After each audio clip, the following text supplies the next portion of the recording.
গণেশ ও ঘোড়ার কথা। এক গ্রামের ছোট ছেলে গণেশ। সে খুব চঞ্চল, বুদ্ধিমান, তবে গরিব। প্রতিদিন সকালে সে জঙ্গলে যেত পাখি ধরতে। তারপর বাজারে সেই পাখিগুলো বিক্রি করে নিজের পরিবারকে সাহায্য করত। মা বলত, পাখি না ধরলে আমরা খাবো কি? গণেশও ভাবত, আমি খারাপ কিছু করছি না, শুধু পাখি ধরছি। একদিন সকালে গণেশ জঙ্গলে পাখি ধরতে বের হল। হঠাৎ আকাশে এক রঙিন ঘোড়া ভেসে উঠল। ঘোড়াটি হাওয়ায় ভেসে এসে গণেশের পাশে এসে থামল। গণেশ অবাক হয়ে তাকিয়ে রইল। ঘোড়াটি হঠাৎ কথা বলতে শুরু করল। গণেশ ভাই, তুমি কি জানো, আল্লাহ সব পাখিকে উড়তে দিয়েছে, গান গাইতে দিয়েছে? তাদের বন্দি করো কেন?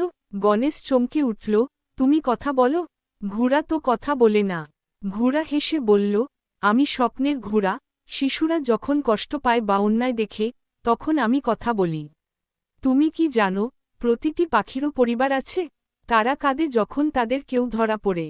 গণেশ একটু চুপ করে রইল। সে ভাবল, সে পাখি ধরছে, কিন্তু সেই পাখিরাও তো মা বাবা হয়, ভাই বোন হয়।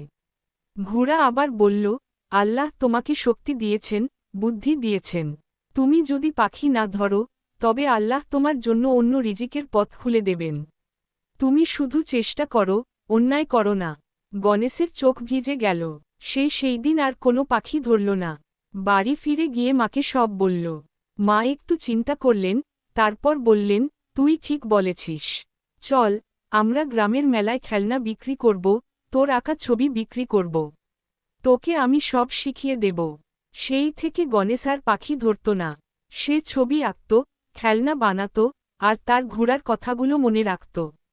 আর আকাশে তখনও মাঝে মাঝে সেই রঙিন ঘোড়াটি উড়ত, যেটা বলেছিল, আল্লাহর সৃষ্টি রক্ষা করো, তিনিই তোমার রিজিক দেবেন। শিক্ষা: আল্লাহর সৃষ্টি, যেমন পাখি, গাছ, নদী, সবকিছুর হক আছে।